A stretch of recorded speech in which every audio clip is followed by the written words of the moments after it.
رسوله الكريم أما بعد قال النبي صلى الله عليه وسلم الدنيا سجن المؤمن وجنة الكافر أو كما قال عليه الصلاة والسلام۔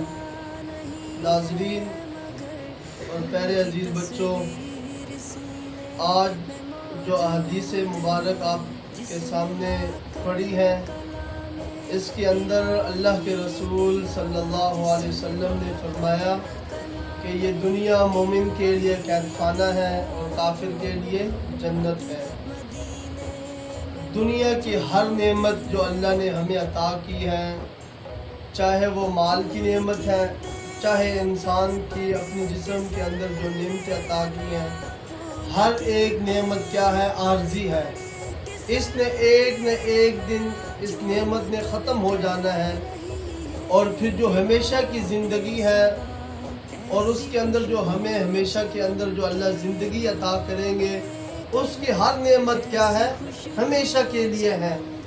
اس لیے اللہ کے رسول نے فرمایا کہ یہ دنیا مومن کے لیے قید خانہ ہے اور کافر کے لیے جنت۔ یہ حدیث جو آپ کے سامنے پڑھی ہے، یہ آپ کو ایسی سمجھ آئے گی کہ جو قید خانہ ہوتا ہے نا، اس کی دو خاصیت ہوتی ہے، دو وجہ ہوتی ہے کہ جب کوئی انسان جیل کے اندر جاتا ہے تو اس کی مرضی ختم ہو جاتی ہے اپنی، ہر ایک مرضی وہ قید خانے کے اندر قید والوں کی ہوتی ہے۔ وہ اپنی مرضی کے مطابق کھانا نہیں کھا سکتا، اپنی مرضی کے مطابق سو نہیں سکتا، اپنی مرضی کا وہ لباس نہیں پہن سکتا۔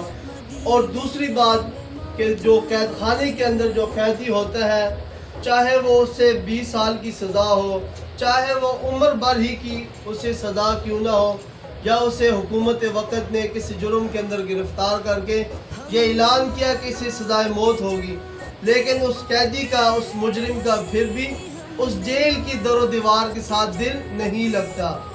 تو یہ کیا ہے؟ دنیا مومن کے لیے قید خانہ ہے۔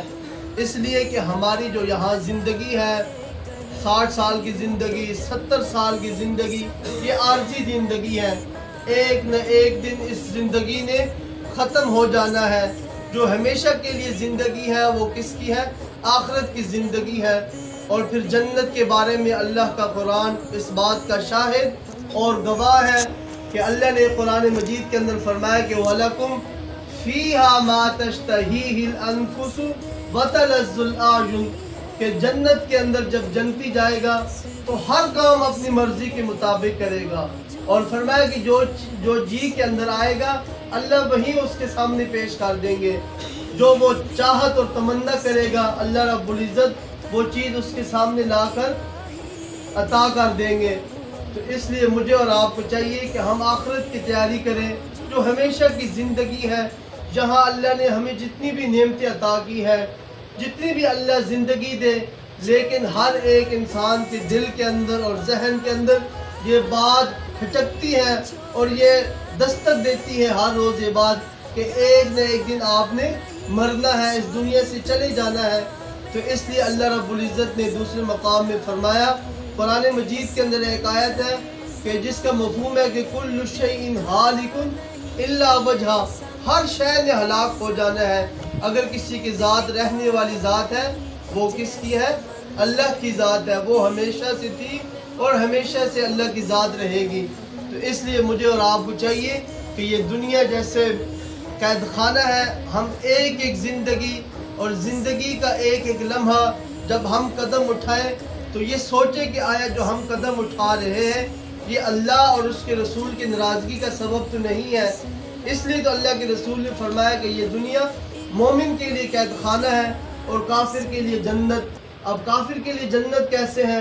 اب دیکھ لو، جب کافر نماز نہیں پڑھتا، روزے نہیں رکھتا، زکوٰۃ نہیں ادا کرتا، حج ادا نہیں کرتا، اللہ رب العزت دن قیامت ان سے یہ نہیں پوچھیں گے۔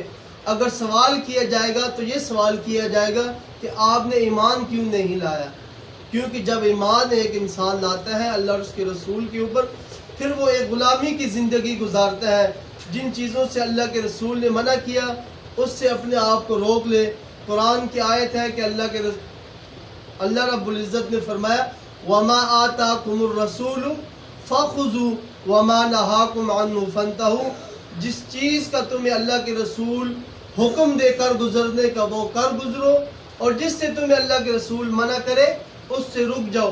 یہ ہے مومن کی زندگی، کیونکہ مومن کی جو زندگی ہے وہ اصل زندگی آخرت کی زندگی ہے، جہاں ہر چیز مومن کی دل اور چاہت کے مطابق ہوگی۔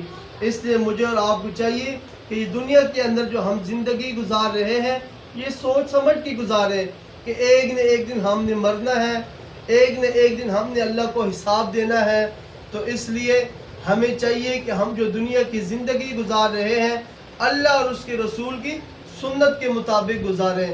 اللہ سے دعا ہے اللہ رب العزت عمل کرنے کی توفیق عطا فرمائے۔ وما علینا الا البلاغ۔